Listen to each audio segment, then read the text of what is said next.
aujourd'hui dans cette Assemblée nationale avec la responsabilité de la présider, je mesure pleinement la gravité du moment historique que traverse notre pays. Me voici appelé à conduire l'institution chargée de représenter directement la souveraineté populaire. Certains y voient une crise, d'autres un déchirement. Moi, j'y vois d'abord une épreuve de vérité pour notre démocratie. Les peuples ne jugent pas seulement les hommes politiques sur leur victoire. Ils les jugent surtout sur leur capacité à demeurer fidèles à leurs principes lorsque le pouvoir devient inconfortable. Car il existe une question plus importante que celle de savoir qui gouverne. Cette question est: au nom de quoi gouverne-t-on? Depuis plusieurs mois, notre pays a vu émerger des divergences profondes au sommet de l'État. Elles ont été décrites comme des rivalités personnelles, des conflits d'ambition ou des luttes d'influence. Je ne souhaite pas nourrir cette lecture réductrice. Ce qui est en jeu dépasse des individus. Ce qui est en jeu, c'est le rapport entre la morale et la politique.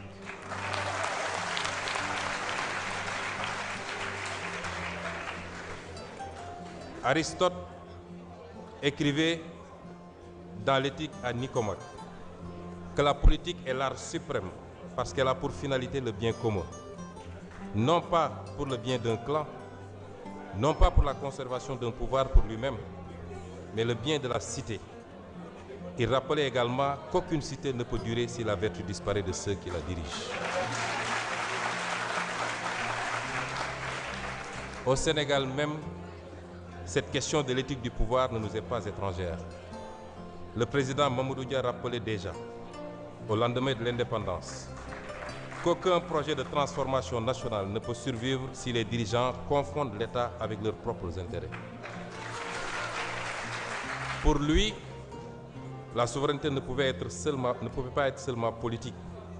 Elle devait être morale, économique et sociale. Il savait qu'un pays peut disposer d'un drapeau, d'un hymne national et d'institutions tout en demeurant prisonnier de pratiques qui vident la République de son sens. Ce que Mamadou Dia avait compris très tôt, beaucoup de nations africaines l'ont découvert parfois trop tard. Un pays peut survivre à la pauvreté matérielle, mais rarement à l'effondrement de sa morale publique. Une nation ne meurt pas seulement de pauvreté économique, elle peut mourir de fatigue morale. Elle peut mourir lorsque les institutions cessent d'être au service du peuple pour devenir des instruments de confort, de peur et de calcul. Elle peut mourir lorsque les institutions cessent d'être au service du peuple pour devenir des instruments de confort, de peur ou de calcul. Nous venons d'une longue histoire de dissolution africaine. Combien de peuples ont vu des mouvements de libération devenir des appareils de domination? Combien de promesses de rupture se sont dissoutes dans les privilèges, les accommodements et les silences? Combien de révolutions ont fini par craindre la transparence qu'elles réclamaient hier? Saint Augustin, dans la Cité de Dieu, posait une question redoutable. Qu'est-ce qu'un État sans justice? Sinon une grande association de brigands. Qu'est-ce qu'un État sans justice? Sinon une grande association de brigands. Cette phrase demeure d'une actualité implacable pour toutes les nations du monde. Lorsque la puissance publique cesse d'être ordonnée à la justice, Monsieur le Président, elle ne produit plus la...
Mesdames et messieurs, la séance est ouverte.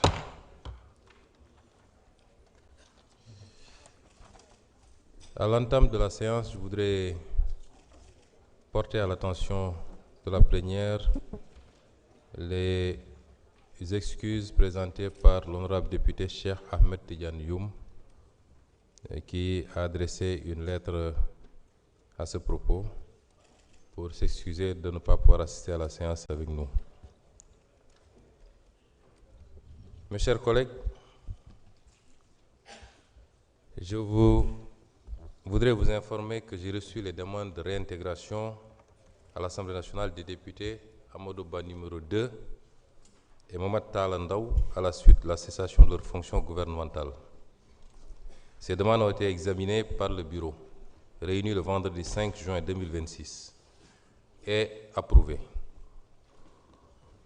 En application donc des dispositions de l'article 124 de notre règlement intérieur, complété par l'article 11 de l'instruction générale du bureau numéro 003, portant sur les modalités de fin de suppléance et de réintégration du député titulaire, j'invite M. Amadou Ba, numéro 2, et Mohamed Talla Ndaw à venir occuper leur place dans l'hémicycle. Messieurs les huissiers, veuillez installer Messieurs les députés.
Chers collègues, par ma voix, l'Assemblée nationale vous souhaite la bienvenue dans vos fonctions de député. J'ai également reçu de nos collègues Marie-Angélique Mamselbe Diouf et Serigne Abdoulahat Ndiaye, nommés ministres, des demandes de suspension de leur mandat. Ils étaient élus sur les listes majoritaires de PASTEF. Acte est donné de leur demande de suspension.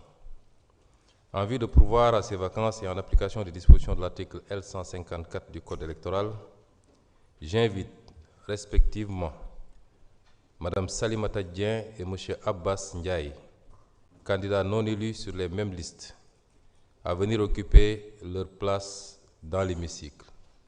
Messieurs les huissiers, veuillez installer les nouveaux députés.